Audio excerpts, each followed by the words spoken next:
Epione pain management and regenerative centre. ఇక మీ నొప్పులు శాశ్వతం కావు. డీసీపీలు, ఈఎస్ఐలు, సిఐలు ఎవరైతే నగరాలు చేస్తున్నారో జూన్ 4 తర్వాత ఇదే గంగుల కమలాకర్ రెడ్డి మాట లైన్ కడతారు. మళ్ళీ మీకే సల్యూట్ కొట్టే రోజు మళ్ళీ వస్తుంది. మీరు గట్టిగుంటేదైతుంది. ప్రజాశక్తి ముందు ఎవడైనా తల ఒగ్గవలసిందే. మరి మీకు అట్లాంటి పరిస్థితి కావాలన్నా, లేకపోతే మళ్ళీ ఒకసారి పిస చేసి ఏదో మళ్ళీ గంగుల కమలాకర్ విలువలేదు, నాకు బొట్టు పెట్టలేదు, నాకు ఫోన్ చేయలేదు, నాకు ఎట్లా షో కనబడుతూనే లేడు, నాకు హరిశంకర్ దిగుతూనే లేడు, సునీల్ రావు నేను సల్యూట్ కొడుతున్నాడు వీకెండ్ ఈ పని. ఈ 13 రోజులు తల్లి లాంటి మన పార్టీ మీదకే అందరి ఇలా ఒకటై కాంగ్రెస్, బీజేపీ 2 జాతీయ పార్టీలు ఒకటై వినోదన్నను ఓడించే ప్రయత్నం చేస్తున్నాయి. ఆలోచించండి. చివరికి నేను ఒక మాట చెప్పి ముగిస్తాను. కొంతమంది అంటారు గల్లీలో కాంగ్రెస్ ఉన్నది, ఢిల్లీలో ప్రస్తుతం బీజేపీ ఉన్నది, మీకు ఎందుకేయాలి ఓటు అంటారు.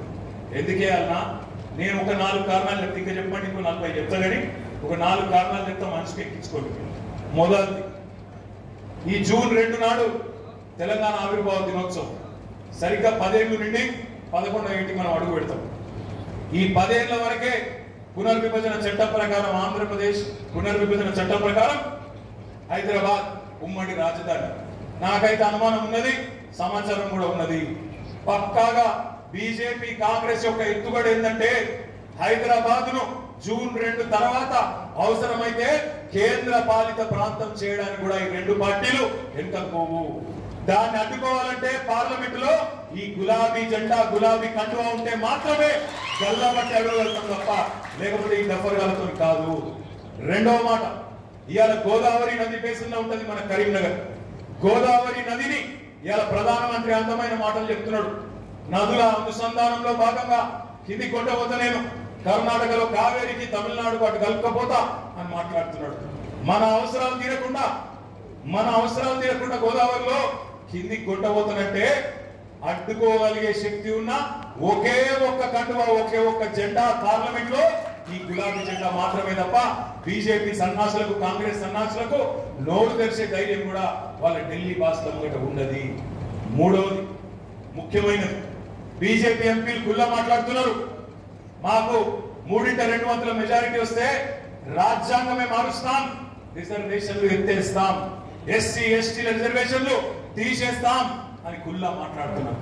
అందుకే ఎందుకు ఉండాలి గులాబీ కండువా పార్లమెంట్ లో అంటే రిజర్వేషన్లు రద్దు చేస్తానంటున్న సన్నాసుల నోర్లు మూపేందుకు గల్ల బట్టి అక్కట్లా చేస్తావురా అని అడిగేందుకే ఈ గులాబీ కండువా పార్లమెంట్ లో ఉండాలి. ఇంకా చెప్పుకుంటూ పోతే చాలా ఉన్నాయి. నేను మీ అందరినీ కోరేది ఒకటే, ఎందుకు ఉండాలి పార్లమెంట్ లో అంటే గిందుకు ఉండాలి, చదువుకున్నోడు ఉండాలి, మాట్లాడగలిగిన ఉండాలి, భాష రానోడు. మీరు చూడండి, మీ ఎంపీ గారికి ఉన్నాయన, ఆయన పాపం ఇక్కడనే తిరుగుతున్నాడు. ఇక్కడ అంటే పోనీ ఇక్కడన్నా పోనీ మున్సిపల్ మీటింగ్ రాడు, జెడ్పీ మీటింగ్ రాడు, మండల మీటింగ్ రాడు, యాడికి రాడు. పోనీ పార్లమెంట్ కన్నా పోతున్నాడు, ఆడికి కూడా పోడు. ఆయన బాధ నేను అర్థం చేసుకోగలుగుతాను. ఆయనకు నా ఇంగ్లీష్ రాదు, నా హిందీ రాదు. ఆడ పోతే ఏం మాట్లాడాలి పాపం, ఆయనకి ఏం భాష రాదు. పోనీ భాష నేర్చుకోవచ్చు, భాష కూడా తప్పేం కాదు, కానీ విషయం తెలియదు. ఆయనకు సబ్జెక్ట్ లేదు, విషయం తెలియదు. పోనీ ఆయనకు తెలియదన్న సంగతి కూడా పాపం ఆయనకు తెలియదు. ఏం చేయాలి మరి ఆయన బాధ, ఆయన కోసం ఆయన తెలిసిందల్లా ఒకటే, జై శ్రీరామ్.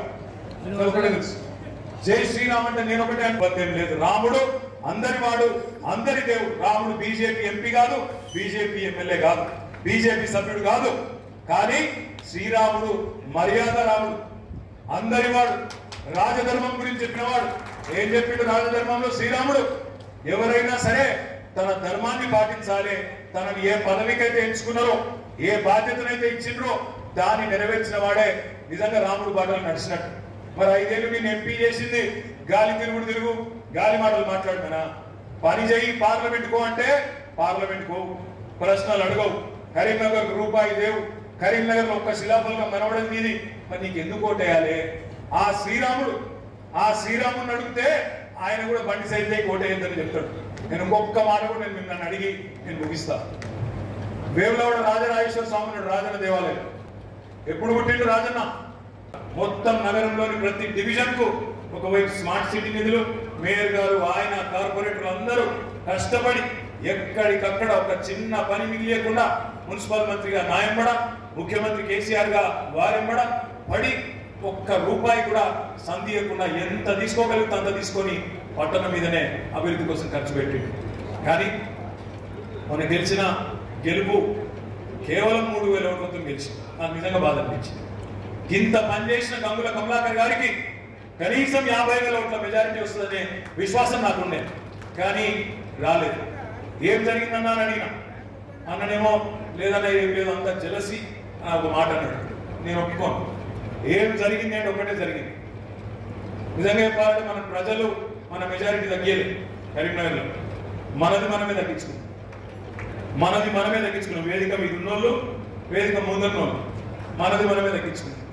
ఏమైందంటే నేను కుల్లా చెప్తాను, మీరు ఏమనుకున్నా సరే ఏ వాటికన్నా ఒకటి మీరు ఈరోజు కరీంనగర్లో ఏ వాటికన్నా ఒకటి ఏ వాటిలో కూడా బీజేపీ వాళ్ళు 10 మంది కంటే ఎక్కువ ఉన్నారు. కార్యకర్తలు 10 మంది కంటే ఎక్కువ ఉన్నారు. పిల్లగారు వాడే స్టిక్కర్ వేస్తాడు, వాడే అక్షింతలు వంచుతాడు, వాడే ఫోటోలు వంచుతాడు.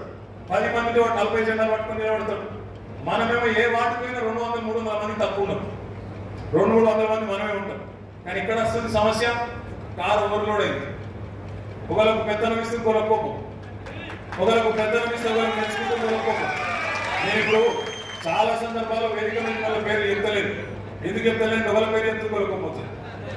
నిజంగా అశోక్ పేరు చెప్పి నాకు అనిల్ కోపం అవుతుంది, అనిల్ కోపం పేరు చెప్తే యూసుఫ్ కోపం అవుతుంది, యూసుఫ్ పేరు చెప్తే సలీం కోపం అవుతుంది. అరే అట్లా కాదు అయ్యా, నేను ఎదురు ఉన్న పేరు చెప్పినా అంటే నా పేరు చెప్పలే, నన్ను దగ్గలేదు, నాకు పిలిచిండా, నాకు చెప్పిండా. దయచేసి నేను మిమ్మల్ని కోరేది ఏంటంటే, ఇలా పార్టీ అనేది మన కన్న తల్లి లాంటి, అమ్మలాంటి పార్టీ ఇలా కష్టంలో ఉంది. అట్లాంటి పార్టీ మీద ఇవాళ నోటికి వచ్చినట్టు ఎవడు పడితే వాడు ఏది పడుతుంది మాట్లాడుతున్నాడు. రేవంత్ రెడ్డి అంటాడు ఒక్క సీట్ కూడా మీరు గెలవరు అంటాడు. కోమటిరెడ్డి వెంకటరెడ్డి అంటాడు మీరు 2 సీట్లు గెలిస్తే నేను మంత్రి పదవి విడిచిపెడతా అంటాడు. ఇక్కడున్న మీ ఎంపీ బండి సంజయ్ అంటాడు వినోద్ కుమార్ గెలిస్తే నేను రాజకీయ సన్యాసం తీసుకుంటా అంటాడు. ఇప్పటికైనా మీకు రేషన్ వచ్చిందా లేదా కరీంనగర్ అసెంబ్లీలో నాకైతే తెలియదు. నాకైతే స్టేట్మెంట్ చూడగానే అనిపించిన మాట ఏంటంటే బరాబరి సార్ మా కరీంనగర్ వేస్తారు, ఓట్లు గుద్దుతారు, వినోదన్నకు బట్టీని షెడ్యూల్ రాస్తారు, రాజకీయ సన్యాసం జూన్ 4 నాడు పక్కా అనే మాట నాకైతే అనిపించింది. మరి మీకు అనిపించిందో లేదో రేపు ఓట్లలో చూద్దాం. ఎందుకంటే మేము మా కాడ మంచిగా ఉన్నాం, సిరిసిల్ల మంచిగా ఉంది, హుజురాబాద్ మంచిగా ఉంది, మానకొండూరు, చొప్పదండి, కరీంనగర్ దీని మీదనే మనం కాన్సన్ట్రేషన్ చేయాల్సిన అవసరం ఉన్నది. మీ అసలు 2 పక్కల మీద కూడా పడుతున్నారు. కరీంనగర్ లో మీరు చక్కగా ఉంటే చొప్పదండి మంచిగా అవుతుంది, మానకొండూరు మంచిగా అవుతుంది. మీరు డీలా ఉంటే అటు ఇటు దెబ్బ పడుతుంది. దయచేసి నేను మిమ్మల్ని కోరేది, మరి మేము మిగతా 4 కాన్స్టిట్యూన్సీలలో చేసే కష్టం మీ ఒక్క కాన్స్టిట్యూన్సీ చేసే కష్టం ఒక ఎత్తు. ఎందుకంటే మా దగ్గర ఉన్నాయి 2 లక్షల చిల్లర ఓట్లు, మీ దగ్గర ఉన్నాయి 3,62,000 ఓట్లు. మాకంటే ఆల్మోస్ట్ 50% ఎక్కువ ఓట్లు మీ కాడే ఉన్నాయి. కాబట్టి కరీంనగర్ సీటు చాలా కీలకం. దయచేసి నేను మిత్రులకు కోరేది, చెప్పండి, ఇంటింటికి తిరిగేటప్పుడు 2 విషయాలు చెప్పండి. బడే బాయ్ కా బడా ధోఖా బోలో. 2014 में 2014లో బడే బాయ్ ఏమో బడా ధోఖా చేసిండు, 2023లోనేమో छोटे भाई రేవంత్ రెడ్డి ఏమో ఇంకో బడా ధోఖా తెరదీసిండు. 2014 ఏమన్నాడు మోడీ? 15 लाख डाल देता అన్నాడు, జన్ ధన్ అన్నాడు, 2 కోట్ల ఉద్యోగాలు అన్నాడు, రైతుల ఆదాయం డబల్ అన్నాడు, ప్రతి ఒక్కరికి ఇల్లు కట్టిస్తా అన్నాడు, బుల్లెట్ రైలు ఉరుకుతాయి అన్నాడు, అమెరికా వాడు వచ్చి లైన్లో నిలబడుతున్న మనకాడ వీసాలకు అన్నాడు. అన్ని కథలు చెప్పిండు. 10 ఏళ్ళు అయింది, ఇంతవరకు అతి లేదు గతి లేదు. బడ్డీ షెడ్యూల్ పక్కానా, బడ్డీ రాజకీయ సన్యాసం పక్కానా? 100%. జై తెలంగాణ. వినోదన్న నిజంగా మంచోడు సౌమ్యుడు అన్నారు, కానీ సాఫ్ట్వేర్ కాదు మొత్తం హార్డ్వేర్ అని చూపెట్టింది కదా. బ్రహ్మాండంగా నాకు ఒక్కరికే హక్కు ఉన్నది ఇక్కడ ఓటు అడిగేది అనే మాట బ్రహ్మాండంగా చెప్పినందుకు గట్టిగా వినోదన కోసం సపట్లతో ధర్మాగ్రహం అంటారు, సత్యాగ్రహం అంటారు. ఎందుకంటే మంచోడు అని చెప్పి మీరు ఆయన ఓటు, కాబట్టి మంచోడు అని చెప్పి ఇంకా నూపుతున్నారని చెప్పి అలా కోపం తెచ్చుకున్నాడు మా అన్న. వినోదన్నకు అభినందనలు. ఇక మన భీముడు, కరీంనగర్ టైగర్, మన మేయర్ గారు, గౌరవ హృదయపూర్వకంగా నమస్కారం. వినోదన్న ఒక లైన్లో చెప్పిండు ఎందుకు ఉండాలి మనం పార్లమెంట్లో అని. నేను ఇంకొక 2 మాటలు మాత్రం చెప్తాను. గత 4.5 నెలలుగా డిసెంబర్ 3 నాడు మన గవర్నమెంట్ పోయింది, ఎన్నికల్లో మనం ఓడిపోయాం. 145 రోజులు అయింది. ఈ 145 రోజుల్లో నేనైతే కనీసం ఒక 100 సార్లు అనుకున్నా, అరే మన గవర్నమెంట్ ఉంటే ఇట్లుండకుంటుండే, బాగుంటుండే, రైతులకు బాగుంటుండే, మహిళలకు బాగుంటుండే, ఇంకా మనం ఎన్ని పథకాలు అయితే తీసుకున్నాం. ఇప్పుడు రాంగరంగడికి వచ్చినప్పుడు మరింటి పనులు ఎంత దాకా వచ్చినాయో చూసిన, ఎక్కడేసిన దొంగలు అక్కడనే ఉన్నట్టు అట్లనే పాడైంది. నిజానికి వర్క్ చేసే సీజన్ ఇది, వర్షాకాలం లోపలనే పని పూర్తి చేయొచ్చు. గంగుల కమలాకర్ ఈరోజు ప్రభుత్వంలో ఉండింటే, మన ప్రభుత్వం ఉంటే ఈ పాటికి కరీంనగర్ ఇవాళ బ్రహ్మాండంగా అంతర్జాతీయ నగరాలతో పోటీ పడే స్థాయిలో కమలాకర్ నింపడబడి రివర్ ఫ్రంట్ పూర్తి చేస్తుండే. అవన్నీ చూసుకుంటా లోపల దాకా వచ్చినాక నాకు ఒకటే అనిపించింది, కమలాకర్ దగ్గర రాగానే నేను అడిగిన, అన్నా పోయినసారి అన్నావు కదా మన కార్పొరేటర్లను వాడకూడదు, వీడకూడదు, పోలీసు వాడు వేధిస్తున్నాడు, కేసులు పెడుతున్నారు, నాయకులను కూడా ఇబ్బందులు పెడుతున్నారు అన్నావు కదా, ఎట్లున్నది పరిస్థితి అన్నా. ఎట్లే ఉందన్నా, కొన్ని కోర్టు ఆర్డర్లు తెచ్చినాం, కానీ ఇంకా కూడా వీళ్ళ నగరాలు కొన్ని అట్లే ఉన్నాయి, తగ్గుతలేవనే మాట చెప్పిండు. నేను మీ అందరికీ ఒకటే విజ్ఞప్తి చేస్తా ఉన్నాను, ప్రజాస్వామ్యంలో ప్రజాశక్తికి మించిన శక్తి లేదు, ప్రజాశక్తికి మించిన శక్తి లేదు. నిన్నటిదాకా మీ వెనకాల మరి చాలా సున్నితంగా, మృదువుగా, ప్రేమగా తిరిగిన పోలీస్ అధికారులు ఇవాళ కాంగ్రెస్ గవర్నమెంట్ రాగానే తోకాడిస్తా ఉన్నారు, ఇష్టం వచ్చినట్టు వ్యవహారం చేస్తా ఉన్నారు. నాకంటే బాగా మీకే తెలుసు. మీ అందరికీ నేను ఒక చిన్న ఉపాయం చెప్తాను. మొత్తం మళ్ళీ పూర్వ రోజులు రావాలి అంటే మనం చేయాల్సింది ఒకటే ఒక్క పని. రాబోయే 15 రోజులు కష్టపడి మీరు 10 నుంచి 12 ఎంపీలు మా చేతుల్లో పెట్టండి. సంవత్సరం లోపల కేసీఆర్ గారు మళ్ళీ తిరిగి రాష్ట్ర రాజకీయాన్ని శాసించే పరిస్థితి తిరిగి వస్తుంది. ఈ అధికారులందరూ మళ్ళా అనానికి దండం పెడతా, అయ్యానికి దండం పెడతా, గంగుల కమలాకరానికి చెప్పు నా గురించి అని చెప్పే పరిస్థితి మళ్ళా స్వల్ప సమయంలోనే తిరిగి వస్తుంది. ప్రజాశక్తికి మించిన శక్తి లేదు. ఓ 10-12 ఎంపీలు మనం గెలిస్తే ఆటోమేటిక్ గా మళ్ళీ అందరూ లైన్ కడతారు, మళ్ళీ అందరూ అమ్మో వీళ్ళు ప్రజల్లో మాత్రం గట్టిగున్నారు అయ్యా అని చెప్పి ఎక్కడో అక్కడ నిన్నటి దాకా తోకాడిచ్చినాడు కూడా చల్లబడతాడు. కాంగ్రెస్ వాడు ఫోన్ చేసి కేసు పెట్టమన్నా, బండి సంజయ్ లొల్లి పెట్టినా చల్లించాలంటారు, ఎందుకంటే పట్టించుకోరు. దయచేసి ఆలోచించండి. నేను మిమ్మల్ని కోరేది ఒకటే, రాబోయే 12-13 రోజులు వినోద్ కుమార్ కోసం కష్టపడకండి, మీకోసం కష్టపడండి, మన కోసం, మన పార్టీ కోసం కష్టపడండి. వాస్తవం ఏంటి అంటే మీకు కొద్దిగా నిష్ఠురం అనిపించినా సరే, నాకు మొన్న కొద్దిగా బాధ అనిపించింది. గట్టి పోటీ ఇచ్చింది మనం కాదా? 6 బీజేపీ ముఖ్య నాయకులు ఓడించింది బీఆర్ఎస్ కాదా? కాంగ్రెస్ ఓడించింది ఎక్కడైనా చూపెట్టినా? అందుకే అంటున్నా, ఆలోచించండి. ఇలా 2 పార్టీలకు అండర్స్టాండింగ్ ఉందని నేను ఉదాహరణ అంటలేను. మీరు చూడండి ఏం జరుగుతుందో, జాగ్రత్తగా ఆలోచించుండ్రి. ఇష్టం లేని సీటుకేమో జీవన్ రెడ్డి గారిని పంపిస్తారు, ఇక్కడనేమో డమ్మీ గారిని పెడతారు. మల్కాజ్గిరిలో ఒక డమ్మీ, సికింద్రాబాద్ ఇంకో డమ్మీ, చేవెళ్లలో ఇంకో డమ్మీ. పరస్పరం అండర్స్టాండింగ్. మిగతా సీట్లలో బీజేపీ డమ్మీలు పెడతారు. ఆలోచించుండ్రి. వాళ్ళ ఉద్దేశం ఒకటే, కాంగ్రెస్ అనే గెలవాలి, బీజేపీ అనే గెలవాలి, ఎట్టి పరిస్థితుల్లో బీఆర్ఎస్ గెలవద్దు. అందుకే ఆ కాన్ఫరెన్స్ లోకి వెళ్ళే చోటాబాయ్ మాట్లాడుతున్నాడు. ఏమంటాడు చోటాబాయ్? ఒక్క సీట్ కూడా గెలవాలి టీఆర్ఎస్, చూసుకోండి మీరు అని మాట్లాడుతున్నాడు. ఎందుకంటే ఒక అండర్స్టాండింగ్ డెవలప్ చేసుకున్నారు. ఆయన నాకు తెలియకడుగుతా, చోటాబాయ్ ఉంటాడా? కాంగ్రెస్ లో ఉంటాడా చోటాబాయ్? ఎలక్షన్ తర్వాత ఉండడు. పక్కా ఇది రాసి పెట్టుకోండి. జూన్ 4 తర్వాత చోటాబాయ్ మొదటి జంపు జిల్లాని చోటాబాయ్ అవుతాడు. మీరు చూడండి, ఆయన మాటలు చూడండి, ఆయన వ్యవహారం చూడండి. పైననేమో పాపం రాహుల్ బాబానేమో చౌకీదార్ చోర్ హై అని ఆయన మాట్లాడతాడు. రేవంత్ బాబా ఏమంటాడు? నై చౌకీదార్ హమారే బడే భాయ్. పైన రాహుల్ బాబానేమో అదానీ ఫ్రాడ్ హై. రేవంత్ బాబా ఏమంటాడు? నై అదానీ హమారే ఫ్రెండ్ హై, దోస్త్ హై. అక్కడ ఆయన అంటాడు రాహుల్ బాబా గుజరాత్ మోడల్ బేకార్ హై. ఇక్కడ ఈయనేమంటాడు రేవంత్ బాబా? నై గుజరాత్ మోడల్ शानदार है, हम उसी रास्ते पे जाए. राहुल बाबा ఏమంటాడు? लिकर स्कैम नहीं, कुछ नहीं, अरविंद केजरीवाल को अरेस्ट करना गलत है. रेवंत बाबा ఏమంటాడు? लिकर स्कैम हुआ, केसीआर की बेटी को अरेस्ट करना मुनासिब है, अच्छा करे. ఆఖరికి మొన్న ఆప్కి అదాలత్లో ప్రోగ్రామ్ లో కాంగ్రెస్ ముఖ్యమంత్రి ప్రోగ్రామ్ లో పోతే అక్కడ కూడా పోరాడన్నాడు, మేము మోడీ కోట్ ఎత్తా అన్నాడు. ఏం చెప్పాలి కాంగ్రెస్ ముఖ్యమంత్రి? అరే మోడీ కోట సంకనాకపోతారు అని చెప్పాలి. ఏం చెప్పిండు? దాబో ఇద్దరు సెట్టింగ్. మధ్యలో జనం పిచ్చోళం చేసి. అందుకే అంటున్నా నేను, దయచేసి ఆలోచించండి, ఆగం కాకండి. ఇవాళ జీవన్ రెడ్డి లాంటి సమర్థుడు, ప్రవీణ్ రెడ్డి లాంటి నాయకుడు ఇక్కడ ఉండగా బలవంతంగా ఇవాళ తీసుకొచ్చి ఒక డమ్మీ క్యాండిడేట్ నిలబెట్టే అవసరం కాంగ్రెస్ కి ఏమొచ్చింది? బండి సంజయ్ గెలిపించేందుకు కాకపోతే, ఆయన ఓట్లు వేసినందుకు కాకపోతే, దీన్ని త్రిముఖ పోటీ నుంచి ద్విముఖ పోటీగా మార్చినందుకు కాకపోతే ఏంది ఆంతర్యం? ఆలోచించండి. ఇది రేవంత్ రెడ్డి బండి సంజయ్ ఒప్పందంలో భాగమా కాదా? ఆలోచించండి. ఒక ఇక్కడనే కాదు, నిజామాబాద్ లో అదే జరుగుతున్నది, ఇంకా చాలా చోట్ల అదే జరుగుతున్నది.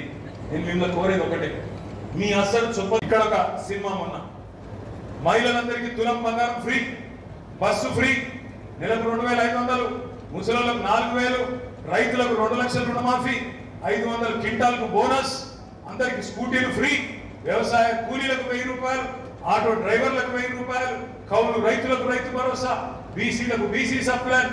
నోటికి ఎంత వస్తే అంత ఇష్టం ఉన్నట్టు అదే సామాన్ చెప్తారు చూడు, మనది కాకపోతే కాశీ దాకా దిగొచ్చని ఓ గట్ల నోటికి ఎంత వస్తే అంత చెప్పుకుంటా చోటేబాయి కూడా మోసం చేసిండు. ఇవాళ ఇక్కడ ఉన్న మా కరీంనగర్ లో ఉన్న మా సోదరులు ఆలోచన చేయాలి. కాంగ్రెస్ పార్టీ నిన్న కొండం తవ్వి ఎల్కన్ పట్టినట్టు ఒక అభ్యర్థిని పెట్టింది, కాంగ్రెస్ అభ్యర్థి. ఆయన మహామేధావి, నేనేమో అనుకున్నా, చూసిరో లేదు మీరు వీడియో. నాకు మీరు ఓటేస్తే రాహుల్ గాంధీ ముఖ్యమంత్రి అవుతున్నట్టు. ఇంత మేధావి ఓటర్ అయ్యా నేను చూసిన, చాలా డేంజరస్ మనుషులు. నేనేమంటున్నా నేను ఇవాళ మా కరీంనగర్ రిపోర్టర్లు ఏమనుకోకరు ఇట్లా అంటున్నాను. ఈ కాంగ్రెస్ క్యాండిడేట్ కింద కాంగ్రెస్ కండువా వేసుకోకుండా గీతాభవన్ చౌరస్తాలో ఒక్కడే నిలబడితే ఎవడన్నా గుర్తుపడతాడు? ఒక మనిషి అన్న కరీంనగర్ పట్టణంలో గుర్తుపట్టరు, మా సిరిసిల్లలో గుర్తుపట్టరు, హుజురాబాద్లో గుర్తుపట్టరు, మానకొండలో గుర్తుపట్టరు. గీతాభవన్ చౌరస్తాలో నిలబడితే ఎవరో పాపం బస్సు కోసం నిలబడడం అనుకుంటుంది. అంతే తప్ప ఆయన లీడర్ కాదు, మన కాదు. ఎప్పుడో 15 ఏళ్ల కిందట ఏదో పోటీ చేసినట, తర్వాత పత్తలేడు ఆయన క్యాండిడేట్ అట, ఆయన తీసుకొచ్చి ఇలా బలవంతంగా రుద్దుతున్నారు. నేను అడుగుతున్నా, ఇలా కాంగ్రెస్ పార్టీ ఇది మ్యాచ్ ఫిక్సింగ్ కాదా? బరాబర్ మ్యాచ్ ఫిక్సింగే. ఇక్కడ పెద్దలు జీవన్ రెడ్డి పోటీ చేయాలనుకున్నారు, మాజీ మంత్రి, కరీంనగర్ సుపరిచితుడు ఆయన. ఇక్కడ పోటీ చేస్తా అని చెప్పి పాపం కోషిష్ చేస్తే ఆయనేమో ఇష్టం లేని నిజామాబాద్కి నూకిలు, ఇక్కడ నిలబడదామని ఆయన మొత్తం ఏర్పాటు చేసుకుంటే అటు నూకిలు. ప్రవీణ్ రెడ్డి గారు ఇక్కడనే ఉంటాడు పక్కకు, హుస్నాబాద్ మాజీ ఎమ్మెల్యే, ఆయన నిలబడతాను, ఆయన పైదలు చేసుకున్నాడు, ఆయన గుడియాలి. ముక్కు ముఖం లేని తీసుకొచ్చి బలవంతంగా రుద్ది ఏం చేయాలనుకుంటున్నారు మీరు? మాకు తెలుసు. రేవంత్ రెడ్డి గారు, బండి సంజయ్ గారు మంచి పరస్పర అవగాహనతో ఉన్నారు. మన ఎలక్షన్ రిజల్ట్ రాగానే బండి సంజయ్ ఏం మాట్లాడిండు? మాకు కాంగ్రెస్ తో పంచాయతీ లేదు, మాకు పంచాయతీ లేదు, మాకు ఉన్న బీఆర్ఎస్ మొదలు పొందబెట్టాలి, అటెంత కాంగ్రెస్ బీజేపీ కొట్లాడుకోవాలి అని మాట్లాడినోడే బండి సంజయ్. ఆ రోజు ఎలక్షన్ ఓడిపోయిండు కమలాకరణ చేట్ల, కానీ సిగ్గు మాత్రం లేదు. ఆయన ఓడిపోయిండన్న బాధ కంటే మనం ఓడిపోయినామన్న సంతోషం ఎక్కువ ఉండే. ఇంకా విచిత్రం ఏంటంటే వాడొకటి వీడొకటి పిచ్చోడు మాట్లాడతాడు, బీఆర్ఎస్ బీజేపీ ఒకటే. ఏమిట్లా ఒకటి? ఎందుకు ఒకటి? అసలు ఎవరు ఓడగొట్టారు బీజేపీని మన రాష్ట్రంలో? బండి సంజయ్ ఓడగొట్టింది ఎవరు? గట్టిగా చెప్పాలి. బీఆర్ఎస్. బండి సంజయ్ ఓడగొట్టింది ఎవరు? ఈటెల రాజేందర్ ఓడగొట్టింది ఎవరు? రఘునందన్ రావు ఓడగొట్టింది ఎవరు? ధర్మపురి అరవింద్ ఓడగొట్టింది ఎవరు? సోయం బాబురావు ఓడగొట్టింది ఎవరు? మరి ఏమన్నా బీజేపీలు ఉండే 32 మార్కాలు అందరినీ మనం ఓడగొడితే కాంగ్రెస్ ఎక్కడ ఉన్నదో నాకు అర్థం కాదు. ఆ బేకూఫ్ వల్ల కొట్లేస్తామంటారు కొంతమంది. ఇవాళ బీజేపీతో మనకు నిజంగానే ఏదైనా అండర్స్టాండింగ్ ఉంటే మన ఇంటి ఆడబిడ్డలు తీసుకుపోయి జైల్లో పెడతారా? అసలు మాట్లాడటానికి నెత్తుందా కత్తుందా నాకు తెలియక అడుగుతా. ఆలోచించమని కోరుతా ఉన్నా. మొన్న ఓడగొట్టుడే కాదు, 2014లో ఆనాడు దేశంలో మోడీ ప్రధానమంత్రి అయినప్పుడు మోడీ గాలిని తెలంగాణలో ఆపింది మనం కాదా? కేసీఆర్ కాదా? 2018లో తిరిగి రెండోసారి మోడీ గెలిచినప్పుడు తెలంగాణలో మోడీని ఆపింది కేసీఆర్ కాదా? ఇక్కడ బీజేపీ గెలవకుండా ఆపింది కేసీఆర్ కాదా? 108 స్థానాల్లో బీజేపీ సీట్లలో డిపాజిట్లు గల్లంతైన మాట వాస్తవం కాదా? అసెంబ్లీలో లోక్సభ ఎన్నికల్లో మన పార్టీ తరఫున పోటీ చేసే సందర్భంలో మనము అభ్యర్థిగా నేను పోటీ చేస్తున్నాను. మరి మనకందరికీ తెలుసు, పోయినసారి 2019లో జరిగిన ఎన్నికల్లో కరీంనగర్ శాసనసభ నియోజకవర్గం నుండి పోటీ చేసి ఓడిపోయినటువంటి బండి సంజయ్ గారు వెంటనే వచ్చినటువంటి పార్లమెంట్ ఎన్నికల్లో పోటీ చేసి కొంత సానుభూతి సంపాదించి మరి అప్పుడే శాసనసభలో ఓడిపోయిన వాటికి కొంత సానుభూతి వచ్చింది. కేంద్రంలో మోడీ గారి ప్రభుత్వము, అప్పుడే అక్కడ ఢిల్లీలో కాశ్మీర్లో పుల్వామా, ఇవన్నీ కొన్ని కలిసి వచ్చినాయి. అతడు ఎంపీగా గెలిచాడు. నిజంగా కరీంనగర్ నగర ప్రజలు మన ఓటు వేయాలి పార్లమెంట్ సభ్యుడిగా. కానీ మరి వాటి ఏవైతే బండి సంజయ్ గారికి కలిసి వచ్చినటువంటి ఇవన్నీ ఉన్నాయో గెలిచిండు. గెలిచిన తర్వాత ఏమైపోయింది, ఒక కరీంనగర్ పార్లమెంటు స్థానం నుండి గెలవడము, తెలంగాణ ఉద్యమానికి అడ్డాగా ఉన్నటువంటి కరీంనగర్ నుండి గెలిచిండని చెప్పేసి అతనికి పెద్ద పెద్ద ప్రమోషన్లు తొందరగా వచ్చినాయి. రాష్ట్ర పార్టీ అధ్యక్షుడు అయ్యాడు. తర్వాత కొంతకాలం అక్కడ పనిచేసాడు. మరి ఎందుకు ఊడవీకెరో నాకు తెలియదు, కానీ ఊడవీకెరు. మళ్ళా తర్వాత సరే ఇప్పుడు మళ్ళీ శాసనసభకు మళ్ళీ వచ్చి మన గంగుల కమలాకర్ గారి చేతిలో మళ్ళీ ఓడిపోయాడు. మళ్ళీ ఓడిపోయిన తర్వాత మళ్ళీ ఇప్పుడు పార్లమెంట్ మళ్ళీ పోటీ చేస్తాడు. నేను చాలా సందర్భంలో చెప్పిన ఈ పార్లమెంటు సభ్యత్వం, లోకసభ సభ్యుడు ఏదైనా పునరావాస కేంద్రం అని చెప్పిన ఓడిపోయిన వాళ్ళకు, ముఖ్యంగా ఈయన ఎంపీగా ఉండి ఎమ్మెల్యేగా పోటీ చేశాడు. ఎంపీగా ఉన్నవాడు నేను ఈ దేశానికి సేవ చేస్తా, ధర్మం అని చెప్పేటువంటి ఆ వ్యక్తి పార్లమెంట్కే ఉండనుండే. మళ్ళీ ఎందుకు వచ్చి పోటీ చేశాడు గంగుల కమలాకర్ గారి మీద? అంటే ఆయన ఎంపీ పదవి మీద ఆసక్తి లేదు. బండి సంజయ్ గారికి ఎంపీ పదవి పైన ఆసక్తి లేదు. దానికి పని చేయడానికి కూడా ఆయన సుముఖంగా లేడు. నేను చెప్తా ఎందుకో. ఒక పార్లమెంట్ సభ్యుడు జిల్లా పరిషత్ మీటింగ్లకి ఒక్కసారి కూడా హాజరు కాలేదు. కరీంనగర్ జిల్లా పరిషత్ మీటింగ్ హాజరు కాలేదు, రాజన్న సిరిసిల్ల జిల్లా పరిషత్ మీటింగ్ హాజరు కాలేదు, జగిత్యాల జిల్లా పరిషత్ మీటింగ్ హాజరు కాలేదు, హన్మకొండ జిల్లా పరిషత్ మీటింగ్ హాజరు కాలేదు, సిద్దిపేట జిల్లా పరిషత్ మీటింగ్ హాజరు కాలేదు. ఎందుకంటే ఈ కరీంనగర్ పార్లమెంట్ నియోజకవర్గం 5 జిల్లాలు ఉన్నది. కరీంనగర్, రాజన్న సిరిసిల్ల, జగిత్యాల, సిద్దిపేట, హన్మకొండ, ఈ 5 జిల్లా పరిషత్ మీటింగ్లకు ఒక్కసారి సరే అక్కడ 2 మండలాలు 3 మండలాలు పోతే పోని ఈ కరీంనగర్ నాడి ఒడ్డున కరీంనగర్ పేరు మీద లోక్సభ సీట్ ఉన్నది. ఈ కరీంనగర్ జిల్లా పరిషత్ మీటింగ్ హాజరు కాదు. మరి సునీల్ అడుగుతానా, మరి హరిశంకర్ అడుగుతానా, మరి మున్సిపల్ కార్పొరేషన్ మీటింగ్ అని హాజరైనా? మీ దగ్గర రాజు కొత్తపల్లి మీటింగ్ ఎప్పుడు హాజరైనా? మరి ఆయన ఎందుకు ఎంపీకి పోవాలి? సూటిగా ప్రశ్నిస్తున్నా.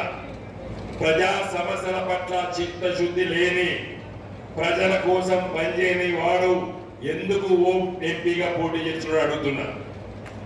ఎంపీగా ఎందుకు పోటీ చేస్తున్నావు? నేను ధర్మం అంటాడు. ధర్మం గురించి అని మాట్లాడేవాడు. ధర్మం అంటే ఏంది? ఇచ్చిన బాధ్యతని నిర్వహించడం ధర్మం. కరీంనగర్ నియోజకవర్గంలో సుమారు ఈ 3 రోజుల్లో ఫస్ట్ మనము టచ్ చేయాలి. దాంతో మళ్ళా 4th కో 3rd కో మళ్ళా బూత్ కమిటీ ఫుల్ ఫిట్ గా నెక్స్ట్ యాక్షన్ ప్లాన్ ఎట్లుందో మనం ఎప్పుడైతే గతంలో 2023 అసెంబ్లీ ఎన్నికలలో ఎట్లా 3 సార్లు మనం బూత్ కమిటీ ముఖ్యంగా మాట్లాడుకున్నామో దాంతో రిజల్ట్ ఎట్లా ఆ రోజు కూడా బీజేపీ కాంగ్రెస్ ముఖ్యై ఒక వీక్ క్యాండిడేట్ ఆలోచన కాంగ్రెస్ పెట్టుకొని మనం ఇబ్బంది చేసే ప్రయత్నం చేశారు. ప్రజలు ఆలోచించారు. అందుకే వేస్ట్ గా కాంగ్రెస్ పార్టీ వేస్ట్ అని చెప్పేసి ఆ ఓట్లు మొత్తాన్ని కాంగ్రెస్ పోకుండా బీజేపీ పోకుండా మనం ఇచ్చుకున్నాం. ఈసారి క్లియర్ గా మళ్ళా కాంగ్రెస్ అభ్యర్థులు ఒక వీక్ అంటే వీక్ క్యాండిడేట్ పెట్టడం జరిగింది. కాబట్టి సోదరులారా, కొంత కష్టపడితే 50% ఎవరైతే బీజేపీ వ్యతిరేకంగా ఓటు వేస్తున్నదో అది మనం టర్న్ చేసుకునే అవకాశం ఉంది. దానికి మంచి యాక్షన్ ప్లాన్ తయారు చేస్తున్నాము. గత 3-4 రోజులు చూసాం. కాబట్టి జస్ట్ మీరు ప్రతి ఇంటికి వెళ్ళేసి కాంగ్రెస్ పార్టీ అత్యంత థర్డ్ క్లాస్ లో ఉన్నది, మరి ఇప్పటికే ప్రజా వ్యతిరేకంగా ఉన్నారు. కాబట్టి బీజేపీ పార్టీ ఆమె దూరం ఉన్నది. కాబట్టి 5 సంవత్సరాలు ఒకసారి అవకాశం ఇచ్చిన బండి సంజయ్కి ఏం చేయలేదు. కాబట్టి ఈ రోజు 10 సంవత్సరాల పరిపాలన, కేసీఆర్ పరిపాలన నుండి బీఆర్ఎస్ పరిపాలన 10 సంవత్సరాలు ఉన్నది. మళ్ళీ అదే పరిపాలన రావాలంటే పార్లమెంట్ సభ్యులుగా సక్సెస్ అయిన గతంలో నేను 2014 నేను ఎమ్మెల్యే ఉన్నా. 2014లో నిలుచుకొని ఇప్పుకున్నప్పుడు సాధ్యం కానిది స్మార్ట్ సిటీ తీసుకొచ్చినాం, రైల్వే లైన్ తీసుకొచ్చినాం, రిప్లేట్ ప్రయత్నం చేసినాం. అద్భుతంగా కరీంనగర్ అంతా డెవలప్ చేసుకున్నాం. మరి అప్పుడు అసలు బీజేపీ అభ్యర్థి కాదు కదా, బీఆర్ఎస్ పార్టీ అయినా కూడా ఒక ఎంపీ గొంతు విప్పి పార్లమెంట్ లో మాట్లాడి కేంద్ర ప్రభుత్వం ఒప్పించేసి ఆ రోజు స్మార్ట్ సిటీ వచ్చినాం. ప్రతి ఇంటికి ఒక బూత్ లో మినిమం 10 నుంచి 15 మంది వేసుకొని ఎట్లయితే మనం door to door candidates start చేసాము. ఇప్పటికే మానకొండూరు తొప్పదండి ఆ నియోజకవర్గంలో స్టార్ట్ చేసాం డోర్ టు డోర్. మనం అనుకున్న షెడ్యూల్ ప్రకారం మనము 29 నాడు బూత్ ఈరోజు నైట్ వరకే మొత్తం బూత్ కంప్లీట్ చేసింది మొత్తం టోటల్ గా. మరిన్ని వీడియోస్ కోసం ఛానల్ ని సబ్స్క్రైబ్ చేయండి, లేటెస్ట్ అప్డేట్స్ కోసం వాట్సాప్ ఛానల్ ని ఫాలో చేయండి అండ్ లింక్ డిస్క్రిప్షన్ లో ఉంది.